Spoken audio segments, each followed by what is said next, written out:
Hello everyone, hope कि आप सब लोग बहुत अच्छे होंगे। आलोक क्लासेस में आप लोगों का स्वागत है।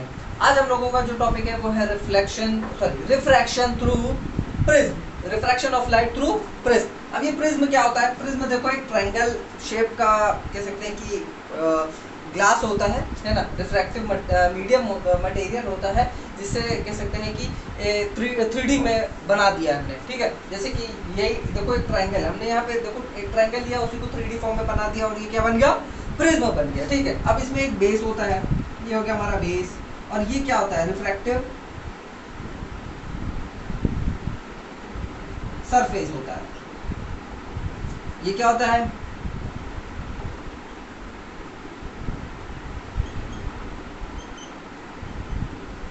ये रिफ्रैक्टिव सरफेस होता है। इसका कुछ अपना एंगल होता है, ये जो कि बहुत ज़्यादा रोल अदा करता है। जब कह सकते हैं कि यहाँ पे जो लाइट होती है वो डेविएट करती है, तो ये इस एंगल पे बहुत ज़्यादा डिपेंडेंसी भी होती है। आगे चल करके हम इसको भी पढ़ेंगे।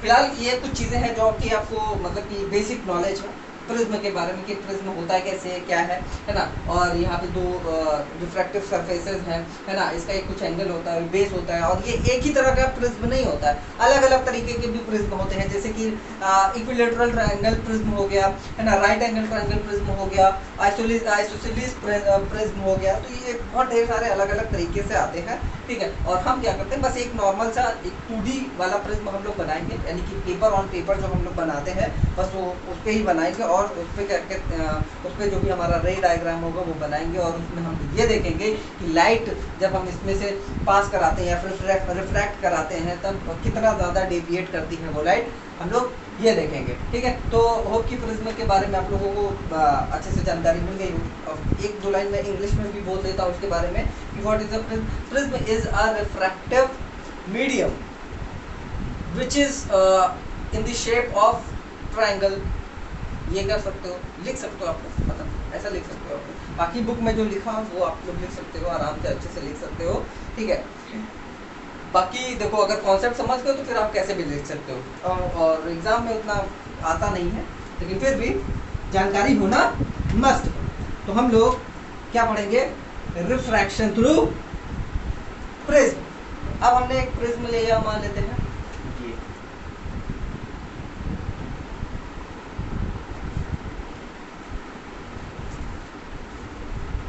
यहां से हम एक लाइट इंसिडेंट करवा रहे हैं कुछ ऐसे। ये एयर है, ये ग्लास है। जाहिर सी बात है, ये क्या होगा? रेयरर होगा। ये क्या होगा? डेंसर मटेरियल होगा। ठीक है, मतलब मीडियम है। ये रेयरर है और ये डेंसर मीडियम है। तो यहां से हमने क्या किया? ये इंसिडेंट रे है,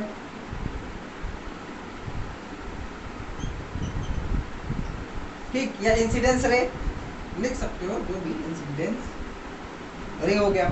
अब जैसे ही यहाँ पे टकराएगी, ठीक है, अब भाई जैसे ये टकराएगी, स्ट्राइक करेगी, तो क्या होगा? रिफ्रैक्शन होगा। अब ये रिफ्रैक्शन कितना होगा, कैसे होगा? अब यहाँ पे हम क्या करेंगे? एक नॉर्मल बनाएंगे। क्या बनाएंगे? नॉर्मल बनाएंगे। किसका? अब इस प्रिज्म का एक हम यहाँ पे नॉर्मल बनाएंगे। नॉर्मल मतलब 90 डिग्री। ठीक है, कुछ एक मिनट,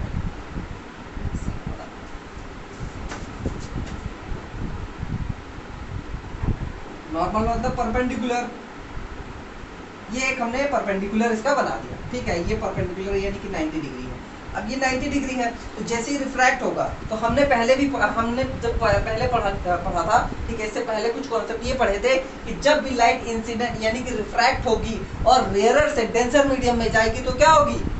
जो इंसिडेंट रे जो रे होगी वो क्या होगी? नॉर्मल के टूवर्ड्स जाएगी, यानी कि नॉर्मल की तरफ होकर के कोशिश करेगी कि वो नॉर्मल से जितना करीब हो सके उतना करीब जाए, यानी कि टूवर्ड्स दी नॉर्मल। तो रिफ्रैक्ट होकर के ये टूवर्ड्स दी नॉर्मल ऐसे निकली। ठीक है भाई, नॉर्मल है। अब जाना चाहिए था इसको कैसे? इस रे को जाना चाहिए था ऐसे, लेकिन देखो क्या हो गया? यहाँ पे थोड़ा सा हल्का सा रिफ्रैक्शन हो गया, यानी कि बेंडिंग ऑफ लाइट हो गई। अब बेंडिंग ऑफ लाइट हो गई तो किधर को हो गई? नॉर्मल की तरफ हो गई। क्यों? क्योंकि रेयरर से डेंसर मीडियम में जा रही है, इसलिए वो नॉर्मल की तरफ झुक गई। ठीक है, तो ये क्या हो गया हमारा? ये जो एंगल है, ये क्या है? हम मान लेते हैं R1। ठीक है, क्या है? R1 यानी कि रिफ्रैक्टिव एंगल, और ये हमारा क्या है I1 इंसिडेंट एंगल। ठीक,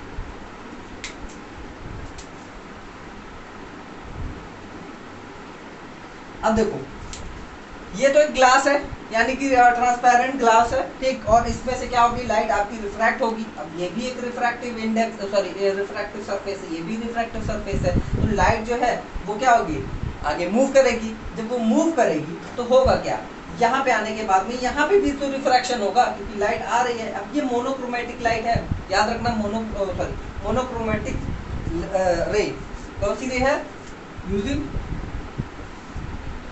मोनोक्रोमैटिक।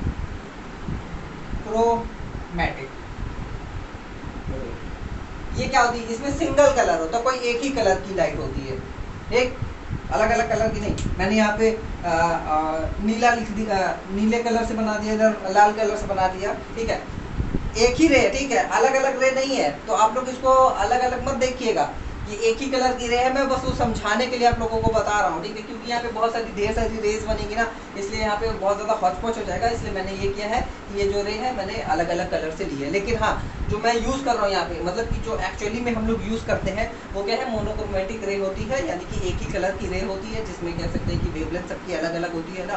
आप लोग जानते होंगे वायलेट, रेड, ये सब क्या होता है, तो सबकी अलग अलग कह सकते हैं कि वेवलेंथ होती है। या आगे चल करके हम लोग पढ़ेंगे इसके बारे में भी, ठीक है। लेकिन यहाँ पे ये मत समझ लेना कि ये ग्रीन है तो ये यहाँ पे जा करके रेड हो जाएगी, नहीं, रेड नहीं होगी, सब ये एक ही कलर की रे है, ठीक, ये क्या है, एक ही कलर की रे है। तो जब ये रे आगे बढ़ रही है, यहाँ पे पहुंची, तो यहाँ पे भी रिफ्रैक्शन होगा, क्योंकि भैया ये पॉलिश तो है नहीं, है ना, ये भी पॉलिश तो है नहीं, तो क्या होगा, यहाँ पे रिफ्रैक्शन होगा, फिर से रिफ्रैक्शन होगा। जब यहाँ से यहाँ पे रिफ्रैक्शन होगा तो क्या होगा, अब ये क्या है, डेंसर मीडियम है, और ये क्या है, और ये क्या है, एयर है ना। एयर क्या होता है भाई, रेयरर होता है। तब यहां से जब रे निकलेगी तो कैसे निकलेगी, यहाँ पे भी हमें क्या बनाना पड़ेगा, एक तो नॉर्मल बनाना पड़ेगा। हमने एक नॉर्मल बनाया यहाँ पे, ठीक। अब ये जो नॉर्मल होगा, यहाँ से जो लाइट निकलेगी, ठीक है, तो क्या होगा, नॉर्मल से दूर भागेगी, है ना भाई। जब रेयरर, सॉरी डेंसर से रेयरर को आती है लाइट, तो क्या होती है, नॉर्मल से अवे को जाती है, और जब रेयरर से डेंसर को जाती है तो नॉर्मल के टूवर्ड्स जाती है लाइट, है ना। ये पहले ये जितने भी कॉन्सेप्ट हैं हम लोग पहले, इससे पहले वाले लेक्चर में हम लोग पढ़ चुके हैं। अगर आप लोगों ने नहीं पढ़ा है तो जा करके बिल्कुल उसको देखिए, अच्छे से देखिए, सारी चीज़ें मैंने एक एक चीज़ मैंने आप लोगों को वहाँ पे समझाई है, बताई है। तो जा करके अच्छे से वहाँ पे समझिए, देखिए क्या है, कैसे है, क्यों हो रहा है, ठीक है, तभी आप लोगों को ये चीज़ें समझ में आएंगी, और ये बहुत आसानी से समझ में आएंगी, ठीक। तो यहाँ पे क्या हो रहा है, अब ये जो रे है, ठीक, अब ये जो रे है निकल करके आई, इसको हम लोग क्या बोलते हैं, इमर्जेंट, क्या बोलते हैं, इमरजेंस रे बोलते हैं। ये निकल करके आ रही है, तो इसका जो एंगल बनेगा नॉर्मल के साथ में, ये क्या हो जाता है, I2 और E, ठीक है, इमरजेंस एंगल। हम लोग E भी लिख सकते हैं, I2 भी लिख सकते हैं, ठीक। तो वैसे बुक्स में जो है I2 से नोटेशन दे रखा है, लेकिन हमें क्या करना है, कुछ भी ले सकते हैं, बस समझ में आना चाहिए। आप उसको समझा देना, यहाँ पे लिख भी देना कि भैया E क्या है, इमरजेंस एंगल, ये लिख देना, स्टेट कर देना, ठीक है, जो भी लिख रहा है वहाँ पे स्टेट जरूर कर देना, तभी आपको भी समझ में आएगा, जो सामने वाला है यानी कि एग्जामिनर, उसको भी समझ में आएगा, या फिर आपके दोस्त जो पढ़ रहे होंगे आपकी नोट से, तो उनको भी समझ में आएगा, ठीक है। तो देखो अब यहाँ पे जो रे है, ठीक है, यहाँ से जा रही है, ठीक। अब देखो अगर हम इसको पीछे प्रोड्यूस कराते हैं, यानी कि अगर हम इसको ऐसे पीछे प्रोड्यूस कराते हैं, तो ये जाकर के ऐसे कुछ मिल रही है, ठीक है, एकदम सीधा नहीं है। आप लोग अपना कह सकते हैं कि स्केल वगैरह से यूज करेंगे तो एकदम सीधा आ जाएगी, ठीक है। तो ये क्या हो गया, यहाँ पे हमने इसको पीछे प्रोड्यूस कराया, और ये जाकर के यहाँ पे मीट कर रही है, ठीक है, कहाँ पे मीट कर रही है, यहाँ पे मीट कर रही है। तो ये जो एंगल बनेगा, ये जो एंगल बन रहा है, इसको हम लोग क्या बोलेंगे, एंगल ऑफ डेविएशन, ठीक है, क्या बोलेंगे, एंगल ऑफ डेविएशन, ठीक है। देखो डेविएशन यहाँ पे भी हो रहा है, यहाँ पे भी हो रहा है डेविएशन, और यहाँ पे भी हो रहा है डेविएशन, है ना, deviation 1, deviation 2, angle of deviation. क्यों भाई, देखो लाइट को जाना था इधर, ठीक है, लेकिन भटक करके चली गई इधर, ऐसे एकदम सीधा चली गई, तो ये क्या एंगल बन रहा है, ठीक है। ये जो एंगल है ये क्या है, मतलब कि ये क्या दिखा रहा है कि लाइट कितनी ज्यादा भटक गई, कितना एंगल वो भटक गई है। डेविएशन का मतलब क्या होता है, भटक गई, अपने पाथ से भटक गई। तो यहाँ से सीधा जाना चाहिए लेकिन ये भटक गई है, भटक करके ये एकदम सीधा चली गई, ठीक है। तो कितना एंगल भटकी है, यानी कि थीटा सॉरी डेल्टा 1, ठीक है। इसको हम लोग डेल्टा 1 ले लेते हैं, इसको डेल्टा 2 ले लेते हैं। और यहाँ पे जो एंगल बनेगा आपका ये है R2 बन जाएगा, है ना। रिफ्रैक्टिव एंगल हो गया। ये क्या बन गया आपका, कह सकते हैं कि जो रे है कितना ज्यादा भटक रही है ये प्रिज्म से प्रिज्म पे हमें गुजारने पे, ठीक है। अब जो एक्चुअली में कितना भटक रही है ये देखते हैं। देखो लाइट को जाना था ऐसे एकदम सीधा, लेकिन जब वो बाहर निकली, ठीक है, जब वो बाहर एयर में निकली तो देखो कितना भटकी। यहाँ पीछे हमने प्रोड्यूस कराया तो ये देखो ये जो एंगल बन रहा है, ठीक है, कितना भटक रही है, ठीक है। ये है एंगल ऑफ डेविएशन, यानी कि लाइट जाना चाहिए था ऐसे, ठीक है, लाइट जाना चाहिए था ऐसे, लेकिन जा कैसे रही है ऐसे। तो ये कितना एंगल भटक रही है, देखो जाना चाहिए था लाइट को ऐसे, लेकिन जा रही है ऐसे, है ना। तो ये एंगल है, कितना ज्यादा एंगल ये बेंड हो गई लाइट, ठीक है, यानी कि कितना ज्यादा एंगल ये रिफ्रैक्ट हुई है, बेंड हुई है। उसी एंगल को हम लोग क्या बोलते हैं, इसी एंगल को क्या बोलते हैं, एंगल ऑफ डेविएशन। क्या बोलते हैं, एंगल ऑफ डेविएशन। ये क्लियर हुआ, क्लियर हुआ, ठीक है। इसका नोट्स मैंने हैंड रिटन बना रखा है, आप लोगों को प्रोवाइड हो जाएगा। डिस्क्रिप्शन लिंक में जाइए, सॉरी डिस्क्रिप्शन बॉक्स में जाइए, वहाँ पे लिंक दिया है टेलीग्राम चैनल का, वहाँ पे आप लोग आइए और इसके नोट्स आपको वहाँ पे मिल जाएगा, ठीक है। वो भी हैंड रिटन, आप लोग उसको एक बार पढ़ लोगे जो मैंने यहाँ पे बताया, ठीक है। बस आप उसको एक बार पढ़ लोगे फिर आपके दिमाग से कभी भी उतरेगा नहीं, ठीक है। ये चीज़ें आपको होप कि आप लोगों को क्लियर हो गई होगी। और अब मैं कुछ चीज़ें इसमें आपको बताने जा रहा हूँ कि ये जो एंगल ऑफ डेविएशन है वो क्या है। एंगल ऑफ डेविएशन किस पे क्या होता है, एंगल ऑफ डेविएशन जो है डेविएशन 1 प्लस डेविएशन 2, ठीक है, ये इसके बराबर में होता है, इसके बराबर में होता है, इसके बराबर में होता है, ठीक। अब यहाँ पे ये जो डेविएशन एंगल यानी कि मतलब कि जो जब यहाँ पे रिफ्रैक्ट हो रही तो कितना ज़्यादा ये डेविएट कर जा रही है। देखो रिफ्रैक्ट होने के बाद में इतना डेविएट हुई, ठीक है। और ये जो हमारा रिफ्रैक्टिव एंगल है, ठीक, फिर उसके बाद में जब वापस से, ठीक है, डेंसर से रेयरर में जा रही है तब कितना रिफ्रैक्ट कर रही है, ये देखो D2 है यहाँ पे, ठीक है। तो ये जो एंगल है और ये जो एंगल है, ये दोनों मिला करके हमें ये बताते हैं कि एक्चुअली में लाइट कितना ज़्यादा कह सकते हैं कि बेंड हुई। जब हम अगर हम एक बार में लें, मतलब कि एक शॉट में लें, जैसे कि ये हमने लिया, लाइट ऐसे जा रही थी लेकिन इतना घूम गई, ठीक है, एक्चुअली में इतना चली गई। अब हम अगर हम यहाँ से प्रिज्म हटा दें तो, ठीक है, अगर हम ये प्रिज्म हटा दें तो होगा क्या, हमें ये पता चलेगा कि लाइट ऐसे जा रही थी फिर ऐसे चली गई, ठीक है, मतलब कि ऐसे इतना ज़्यादा बेंड हो गई। तो ये जो बेंड हुआ है लाइट का, ठीक, उसी को क्या बोलेंगे, एंगल ऑफ डेविएशन बोलेंगे, ठीक है। तो ये जो एंगल है हमारा, ठीक, delta equals to delta 1 plus delta 2, ठीक। उसके बाद में ये जो डेल्टा 1 है ये किसके बराबर में है, ये डेल्टा 1 जो है ये किसके बराबर में है, यहाँ पे I1 equals to delta 1 plus R1 के बराबर में है। इसी तरह I2 equals to delta 2 plus R1 के बराबर में।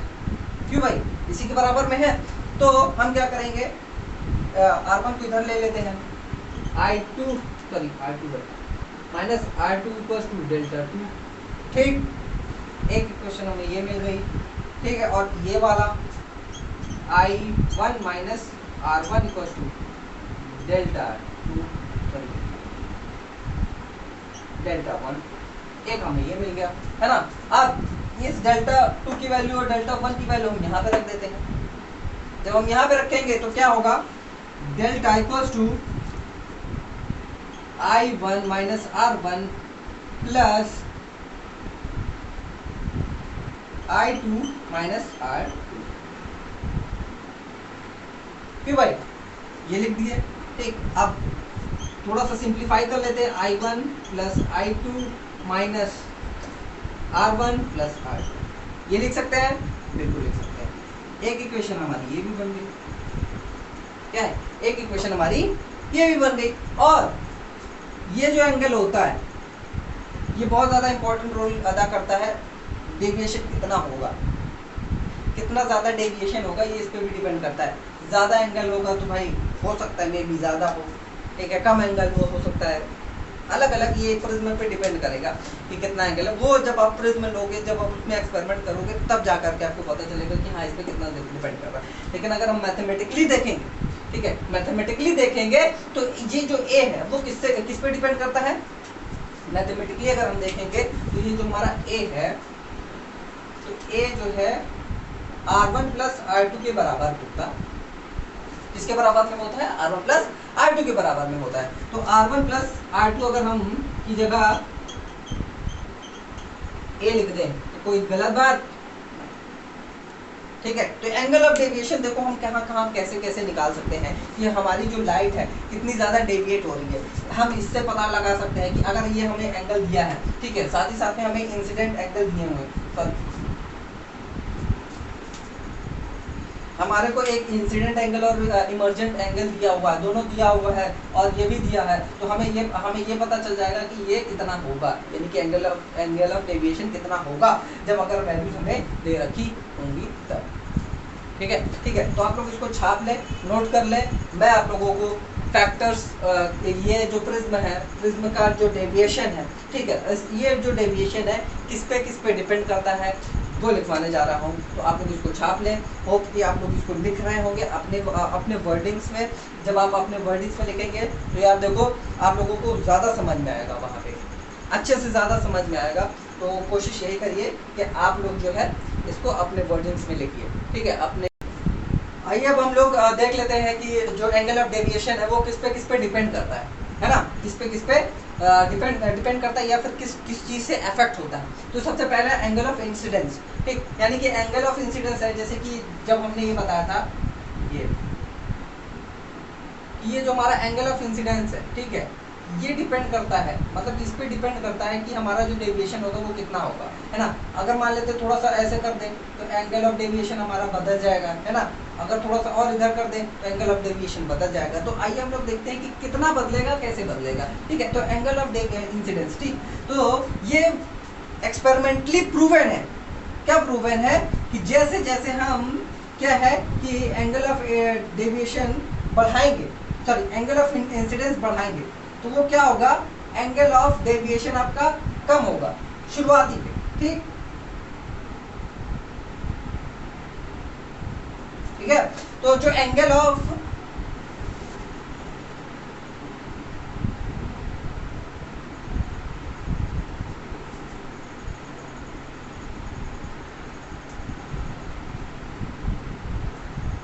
देखो यहाँ पे क्या हो रहा है, हम जैसे जैसे अपना एंगल ऑफ इंसिडेंस बढ़ा रहे हैं, ठीक, इधर को बढ़ा रहे हैं, तो वैसे वैसे हमारा देखो शुरुआती तौर पे क्या हो रहा है, एंगल ऑफ डेविएशन कम हो रहा है, धीरे धीरे कम हो रहा है। अभी धीरे धीरे कम हो रहा है और एक सिचुएशन ऐसी आएगी, एक सिचुएशन के बाद में ऐसा आएगा कि जब हम एंगल ऑफ इंसिडेंस अपना बढ़ाएंगे, एंगल ऑफ इंसिडेंस अपना बढ़ाएंगे तो क्या होगा, एंगल ऑफ डेविएशन भी बढ़ेगा, ठीक है। तो ये ग्राफ जो है आपके कोर्स में, सॉरी आपके सिलेबस में है, तो आप लोग इसको जरूर ध्यान से देखिए। और हमारा यहाँ पे जो डेल्टा है, ठीक है, यानी कि एंगल ऑफ डेविएशन है, यहाँ पे सबसे ज़्यादा कम होता है। ये केस होता है जहाँ पे सबसे ज़्यादा कम होता है, ठीक है। तो जैसे जैसे हम अपना एंगल ऑफ इंसिडेंस बढ़ाएंगे तो पहले कुछ केसेस में मतलब कुछ वैल्यूज के लिए कम होता जाएगा, एंगल ऑफ डेविएशन भी एंगल ऑफ डेविएशन कम होता जाएगा जैसे जैसे हम एंगल ऑफ इंसिडेंस बढ़ाएंगे। और फिर एक सिचुएशन ऐसी भी आएगी, एक टाइम ऐसा भी आएगा कि जैसे जैसे हम अपना कह सकते हैं कि एंगल ऑफ इंसिडेंस बढ़ाएंगे और एंगल ऑफ डेविएशन भी उसी हिसाब से बढ़ेगा, ठीक है। तो यहाँ पे दोनों केस होता है, ठीक है, एक ही साथ में दोनों केस होता है, याद रखना, ठीक है। और हमारा ये जो मिनिमम होता है, डेल्टा मिनिमम होता है, ये कब होता है, ये हम लोग देखते हैं। देखो ये कब होता है, डेल्टा मिन यानी कि जो एंगल ऑफ डेविएशन है ये सबसे कम तब होता है जब when I1 equals to I2, यानी कि ये जो emergence angle, sorry incident angle है और हमारा ये I2 I1 इमर्जेंस एंगल है, वो क्या है, बराबर हो जाए। और रिफ्रैक्टिव एंगल 1 और रिफ्रैक्टिव एंगल 2,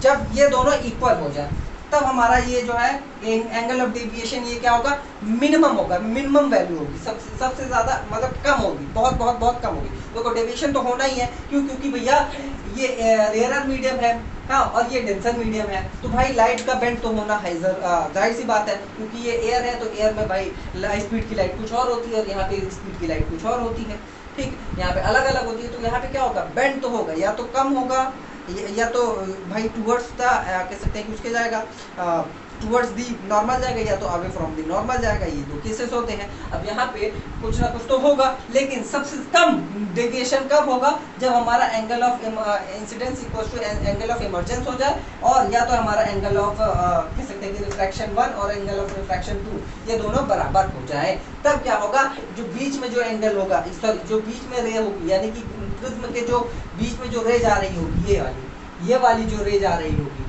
वो क्या होगी, पैरेलल होगी इसके, ठीक इसके पैरेलल होगी, ठीक है। किस केस में होगी, जब हमारा एंगल ऑफ इंसिडेंस और एंगल ऑफ इमर्जेंस दोनों इक्वल हो जाए, और हमारा जो कह सकते हैं कि एंगल ऑफ डेविएशन वो मिनिमम हो जाए, तब ये क्या होगा, हमारा कह सकते हैं कि ये जो हमारी रे हो जाएगी, रिफ्रैक्टर रे है, इसके अंदर में प्रिज्म के अंदर में है, वो क्या है, ठीक पैरेलल जाएगी इसके बेस पे, ठीक, एकदम पैरेलल ही जाएगी, आगे मूव करेगी, ठीक। ये हमारा इसके केस में। अभी ठीक पहले हमने इससे पहले ये पढ़ा कि ये जो एंगल है क्या है, I1 प्लस I2, यानी कि angle of deviation I1 plus I2 minus A के बराबर, सॉरी माइनस ए के बराबर में है ना, ये जो एंगल ऑफ डेविएशन इसके बराबर में है, अभी पढ़ा हमने। और यहाँ पे I1 और I2 दोनों क्या है, इक्वल है, तो I1 प्लस I2, ठीक है, I1 और I1 है ना, दो बार लिख सकते हैं, क्यों, क्योंकि I2 की जगह हम I1 लिख सकते हैं, क्योंकि ये दोनों इक्वल है, तो हमने क्या किया, ये दोनों को इक्वल लिख लिया। फिर उसके बाद में क्या हो गया, I1 कितना है, ये 2I1 माइनस ए डेल्टा मीन, यानी कि जो एंगल ऑफ डेल्टा होगा, सॉरी एंगल ऑफ डेविएशन होगा, वो सबसे ज्यादा कम कब होगा, जब ये जो एंगल होगा, ठीक है, ये तो एंगल है ही, ठीक है, लेकिन जब आपका एंगल ये और एंगल ये, यानी कि इमर्जेंस एंगल और इंसिडेंस एंगल, ये दोनों जब इक्वल हो जाए, तब क्या होगा, आपका डेल्टा मिनिमम होगा, ठीक है। और ये पर्टिकुलर एक प्रिज्म के लिए, ठीक है, पर्टिकुलर एक प्रिज्म के लिए और एक कलर के लिए ही होता है मिनिमम वैल्यू, ठीक है, सबके लिए अलग अलग होती है ये मिनिमम वैल्यू, ठीक है। क्यों, क्योंकि जब आप यहाँ पे मान लेते हैं, देखो अभी एक केस देख ही लो, यहाँ पे अगर 60 डिग्री हमने रख दिया, ठीक है, एंगल ऑफ प्रिज्म हमने 60 डिग्री रख दिया, और इसका हमने रख दिया 48 डिग्री, ठीक है, तब क्या होगा, देखो तब क्या होगा, तब होगा ये कि जो 2 × 48 है, ठीक, हमने 48 लिया है, तो उसके बाद में 60 है, ठीक है, कितना हो जाएगा, 96 माइनस 60 कितना हो जाएगा, 36, ठीक। अभी देखो डेल्टा मीन इसके लिए 36 है, यानी कि delta of angle of deviation इसके लिए 36 है, इस वाले के लिए। अब थोड़ा सा अगर हम कम ज्यादा करेंगे तो यहाँ पे वैल्यू कम ज्यादा हो जाएगी, है ना। तो भाई जो एंगल ऑफ डेविएशन है वो किस पे डिपेंड कर रहा है, इस पे डिपेंड कर रहा है, ठीक है, एंगल ऑफ कह सकते हैं कि प्रिज्म यहाँ पे भी हो रहा है, और जितना ज्यादा एंगल ऑफ प्रिज्म होगा उतना ही ज्यादा क्या होगा, जितना ज्यादा एंगल ऑफ प्रिज्म होगा उतना ही ज्यादा आपका डेविएशन भी होगा, ठीक है, क्या होगा, उतना ही ज्यादा आपका डेविएशन भी होगा। अब यहाँ पे देखो, जब हमारा angle of incidence, angle of कह सकते हैं कि ये मान लेते 36 है, इसके लिए, इस केस में जो ये जो हमारी कह सकते हैं कि लाइन जा रही है, यानी कि ये जो हमारा रिफ्रैक्टिव रे जा रही है अंदर ग्लास के अंदर में, ठीक, यानी प्रिज्म के अंदर में, वो क्या होगी, तब पैरेलल जाएगी, किसके बेस के पैरेलल में जाएगी, ठीक है, जब हमारा ये और ये इक्वल हो जाए, ठीक है, ये क्लियर हो गया होगा आप लोगों को, ठीक। अब दूसरी बात आती है material of the prism. Material of the prism का मतलब है कि रिफ्रैक्टिव इंडेक्स। अब रिफ्रैक्टिव इंडेक्स आप लोगों का क्या है, रिफ्रैक्टिव इंडेक्स भाई अगर ज्यादा है, रिफ्रैक्टिव इंडेक्स आपका सबका भाई कुछ किसी मटेरियल का कम हो सकता है, किसी मटेरियल का ज्यादा हो सकता है, तो रिफ्रैक्टिव इंडेक्स अगर कम या ज्यादा है तो उस पर भी डिपेंड करता है कि जितना ज्यादा रिफ्रैक्टिव इंडेक्स होगा उतना ही ज्यादा आपका एंगल ऑफ डेविएशन भी होगा, क्या होगा, एंगल ऑफ डेविएशन भी उतना ही ज्यादा आपका होगा, ठीक है, ये बात आपको क्लियर है, ठीक। उसके बाद में एंगल ऑफ प्रिज्म मैंने बता दिया, एंगल ऑफ द कलर, ठीक है, सॉरी द कलर और द वेवलेंथ। अब भाई अलग अलग कलर का अलग अलग वेवलेंथ भी होता है, क्यों, अलग अलग कलर का अलग अलग वेवलेंथ भी होता है, तो जो हमारा अलग वेवलेंथ है, ठीक, यानी कि जितना वेवलेंथ आपका कम होगा, जितना वेवलेंथ कम होगा उतना ज्यादा डेविएशन होगा, ठीक है। यानी कि डेल्टा ऑफ वॉयलेट, वॉयलेट जो कलर है उसका ज्यादा होगा किसके कंपैरिजन में, रेड के कंपैरिजन में। किसके कंपैरिजन में, रेड के कंपैरिजन में। किसके, क्योंकि सबसे ज्यादा वेवलेंथ इसी की कम होती है, तो एंगल ऑफ डेविएशन इसी का सबसे ज्यादा होगा, यानी कि डेविएशन इसी लाइट की सबसे ज्यादा होगी। और यहाँ पे क्या होगा, इसका सबसे ज्यादा वेवलेंथ होती है, तो इसकी जो वेवलेंथ होगी, सॉरी एंगल ऑफ डेविएशन होगा, ये सबसे ज्यादा कम होगा। समझ गए।